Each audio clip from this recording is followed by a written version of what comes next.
Hej, mit navn er Mark Abelhaug, og jeg er fysioterapeut. Kneelitten her er helt fantastisk til at passe på din ryg. Og grunden til det er, at når du står og arbejder foroverbøjet her, så er det en rigtig, rigtig stor belastning, der kan komme på din ryg. Hvis du sidder nede på kneelitten, så gør det lige pludselig, at din vægtstang den bliver langt mindre, når du skal arbejde. Og på den måde, så kan du variere dine arbejdsstillinger rigtig, rigtig meget. Og det er en af de vigtigste ting for at passe på ryggen og skåne den. Fordi kroppen den er lavet til at være bevægelse. Den er ikke lavet til at være i samme stilling hele tiden, som det er. Hvis jeg står her og bare arbejder hele tiden. Det her, det er alt for hårdt belastning for ryggen. Det, der er vigtigt, det er, at når vi så bukker os forover, så prøver at lave en foroverbøjning. Så kan man se, at der kommer et stort stræk i ryggen her.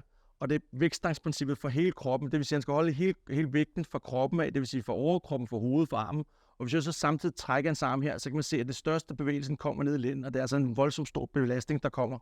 Derfor så kan det altså være hårdt at stå i lang tid i samme stilling her også. Omvendt, hvis man sætter os på kneelitten, så er belastningen slet ikke nær så stor, for vi kommer ikke lige så langt ned, fordi vi er tættere på jorden. Samtidig med, at ryggen den bliver ikke trukket, og bliver ikke så belastet. Så det her, det er altså langt bedre for ryggen, i forhold til at stå op i lang tid.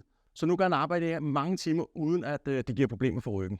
Når man kigger på en rygsøjle her, så kan man se, at der er en masse knogler, der sidder her, en masse led. Når jeg bukker mig forover stående her, så er vægtstangen rigtig tung for det her led hernede. Det er rigtig hårdt for ryggen. For mig er det hårdt at holde den, når jeg skal stå og holde den. Jeg kan næsten ikke holde den med en hånd. Det nederste led i lænden her, de bliver voldsomt påvirket lige så snart jeg bukker mig forover. Og hvis jeg skal være der i mange timer, så bliver det altså hårdt. Og her der kan man se, de her bitte små led, de sidder hernede, de er på størrelse med en fingernegl. De bliver voldsomt påvirket. Lige snart jeg bevæger mig mere fremad, så bliver der altså trukket rigtig meget af de her led her. Og det kan altså på sigt give skader og lave rigtig mange problemer.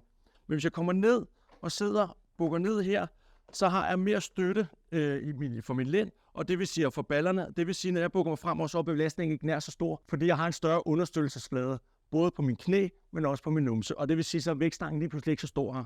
Og dermed så skåner jeg altså mine led hernede, og potentielt skåner det for, at der kan komme hold i ryggen, værste tilfælde prolapser eller andre ting. Så det her med at arbejde på en kneelit, det gør altså, at du kan sidde og arbejde i en stilling i en lang længere tid og være meget mere effektiv på arbejdspladsen.